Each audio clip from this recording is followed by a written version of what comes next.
What if the entire world already believes in you, simply because you act like you do? You think you need more proof, more wins, more applause. But here's the truth no one told you. People don't follow success, they follow certainty. And the only thing that makes a man unstoppable isn't talent, isn't intelligence, isn't charm. It's quiet conviction. You win the game before the first move is made. In the way you stand, in the way you enter a room, in the way your eyes say, "I've already decided." You want to claim a prize? Then first claim yourself. Because until you are sure of who you are, the world will keep doubting you on your behalf. Success is not something you chase, it is something you magnetize. But here lies the secret. You do not attract what you want. You attract what you are convinced you deserve.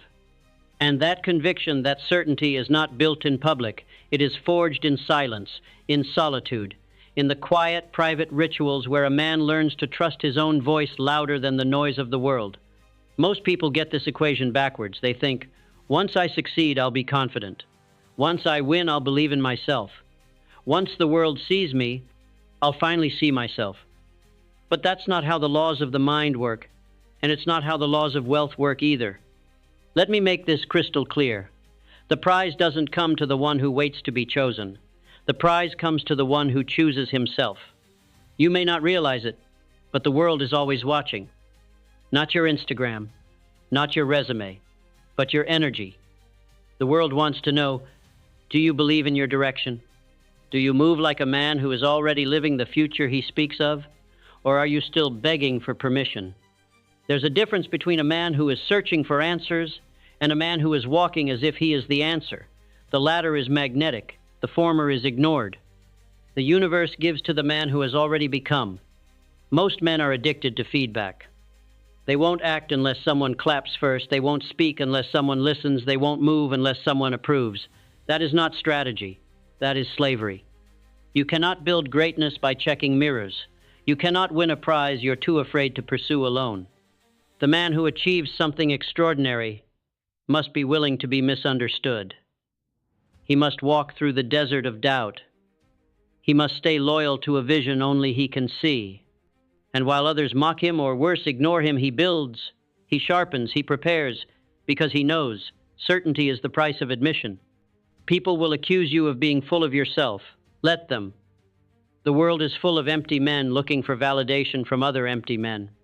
So when they see someone who walks in truth, in power, in clarity, they get uncomfortable. But here's the truth. Confidence is not noise. It is stillness. It is the man who doesn't have to explain himself. The man who no longer argues. The man who would rather be the proof than try to offer it. Before the money arrives, you must act like a man who handles wealth. Before the partner appears, you must walk like a man who is whole. Before the opportunity comes, you must prepare like the door is already open. That is the paradox. Life gives you what you prepare for, not what you wait for. If you are not certain, the world senses it.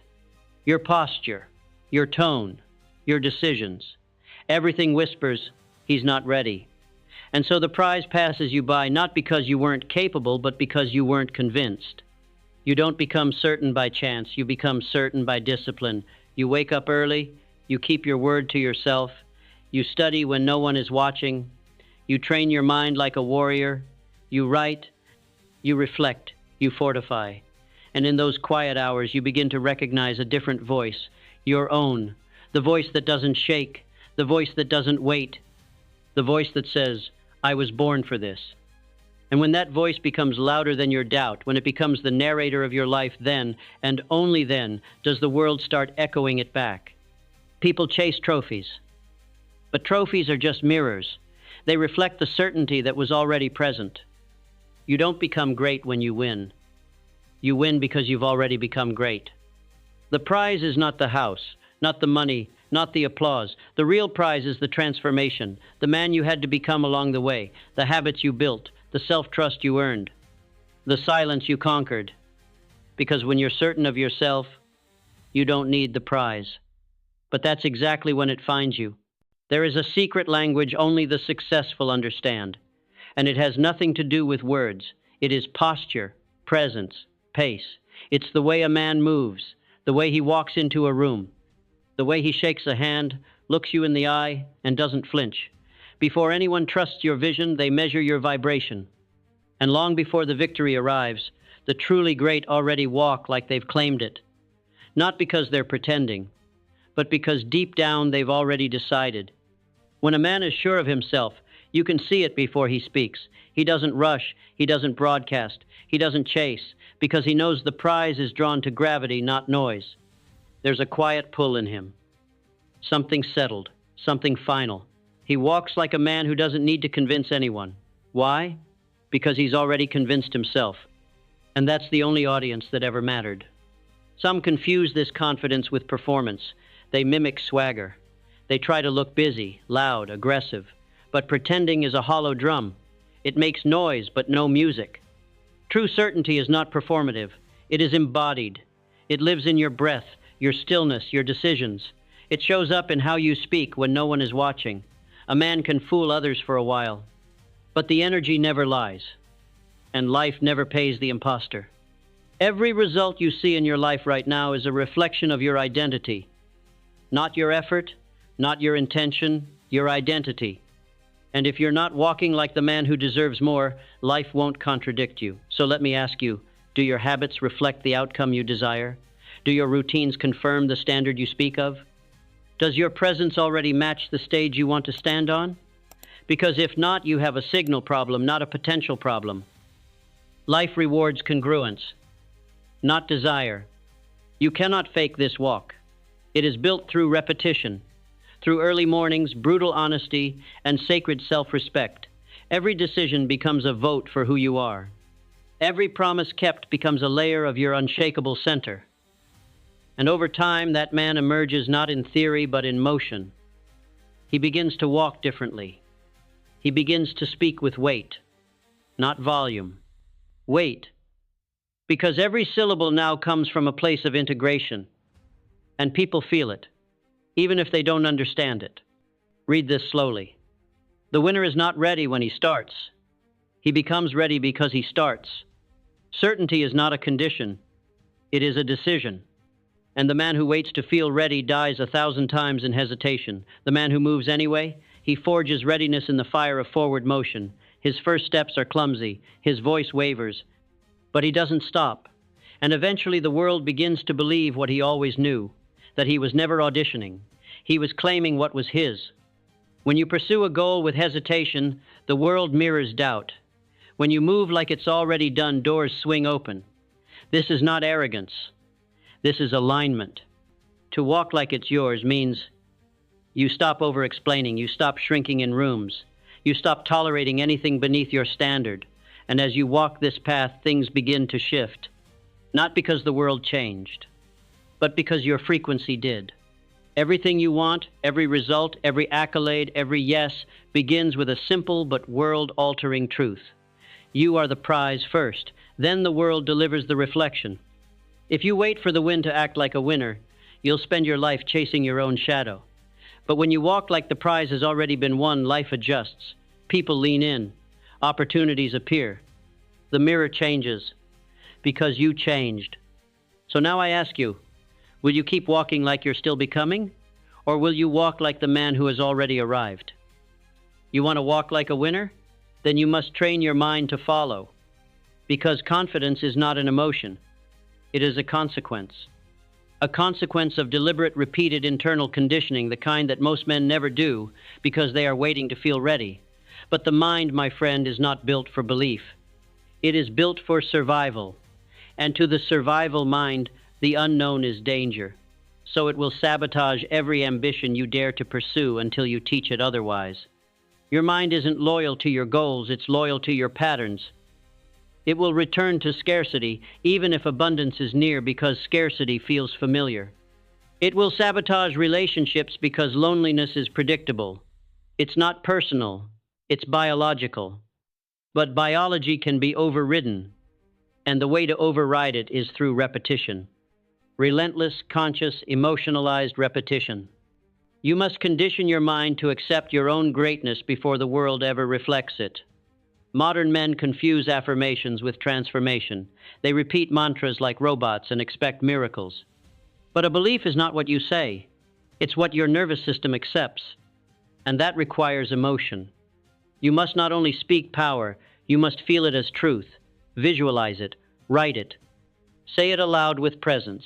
Rehearse your future reality with such vividness that your mind begins to record it as memory, because the mind doesn't know the difference between real and vividly imagined. So imagine vividly, daily, and don't stop until your imagination becomes your instinct. If a man spoke to you the way you speak to yourself, you'd block him, you'd punch him, you'd call him abusive. And yet you allow your own voice to say, "I'm not enough. I always mess this up. They're better than me." This is not humility. This is self-hypnosis. You are training your subconscious to expect failure, and your subconscious never disobeys. Change the way you speak to yourself, and you change your life's trajectory. Your inner voice is the most powerful coach you'll ever have, and it's time to upgrade his script. Every belief you have, good or bad, was formed through repetition. You didn't come out of the womb thinking you were inadequate. Someone, maybe even you, taught your mind that story. So to reverse it, you must use the same tool. Repetition. Daily. With feeling. Say your new identity out loud. Repeat it during training, during discomfort, during silence. Over time, your mind will accept the upgrade. Not because it's true, but because it's familiar. And what the mind accepts as familiar, it begins to manifest. The fastest way to shift identity is to stack evidence. Each time you keep a promise to yourself, you earn a vote. Each time you stretch beyond comfort, you earn a vote. You are voting for a new reality, a new version, a new standard. Eventually, the votes reach critical mass, and your mind has no choice but to accept, "This is who I am now." So don't chase motivation. Chase integrity, because integrity is the fuel of self-certainty, and self-certainty is the doorway to destiny. No one will hypnotize you into greatness. You must do it yourself. Every repetition, every visualization, every affirmation, each one is a drop of paint. And over time, the canvas becomes unrecognizable from where you started. You don't need to wait for the prize to show up to start believing. You need to believe so strongly that the prize can't help but arrive. That is how reality bends. That is how men rise. That is how empires are built in the mind, long before they touch the soil. Let us now arrive at the final threshold, the place where most men retreat, not because they lack ambition, not because they lack desire, but because they never ask the one question that truly matters. Do I believe in myself enough to act boldly before the world gives me permission? Because make no mistake, you will not be applauded in the beginning. You will not be recognized, celebrated, or validated. You will be questioned, you will be doubted. You will be told to wait. And that's exactly where most dreams are buried, not from failure, but from hesitation. The man who lives the life he desires is not the smartest. He is not the most talented. He is simply the one who moves first. You imagine your new beginning with excitement, the lights, the attention, the applause. But the real beginning? It's quiet. It happens in silence, with no one watching. It's you saying no to distractions. It's you working when there's no reward. It's you saying, "I know what I am building, even if no one else sees it yet." That's the mark of the man who wins. He doesn't need the crowd. He needs only the calling. Let me be clear. You cannot affirm your way into results. You must align belief with behavior. If you believe you're a leader, you must lead. If you believe you are disciplined, you must act with discipline. If you believe you deserve wealth, you must stop tolerating poverty habits. The man who acts in accordance with his new identity forces reality to adjust. He bends circumstances. He moves through resistance. He becomes undeniable because his actions leave no room for doubt. The world bows to a man who no longer negotiates with his lower self. He says, "This is who I am now, and nothing outside of me has the power to change that." He doesn't beg. He doesn't seek permission. He moves like a law has already been passed within, and so the world responds, not out of admiration, but out of recognition. They see that he is already convinced, so they follow. You can listen to all the right information, read all the right books, watch all the right videos, and still live small, still hesitate, still sabotage, because it is not knowledge that activates transformation. It is commitment. a decision so strong your identity can no longer return to who you were. And that decision doesn't happen in the comments section. It happens in the mirror, when you look into your own eyes and say, I am done shrinking, I am done stalling, I will move as if I already am because I am. You think the prize is something far away. Some result, some number, some title. But the truth is, the prize has been watching you this entire time. It's not hiding. It's waiting. Waiting for you to rise, to act, to become. So ask yourself not if you're ready, but if you're finally willing to walk like it, because in the end, belief is not about what you feel. It's about what you prove with your life. And the moment you start walking like you already hold the prize, that's the moment the world begins to hand it to you. If you made it this far, let me tell you something the world rarely does. You are no longer average. The average man doesn't study success this deeply. He doesn't reflect this hard. He doesn't walk beside the minds of greatness, but you just did. So now, the only question that remains is this. Will you walk away with inspiration, or will you walk forward with transformation? If this message awakened something in you, if it shook your old beliefs and reminded you of your power, then I want you to do two things. Subscribe to this channel. This isn't entertainment. It's elevation. And we're only getting started. Turn on the notifications so that every time a new insight drops, you're not late, you're leading. Because this isn't just a channel. It's a movement of minds who refuse to shrink. You don't need more time. You need more decision. And the decision to grow starts now.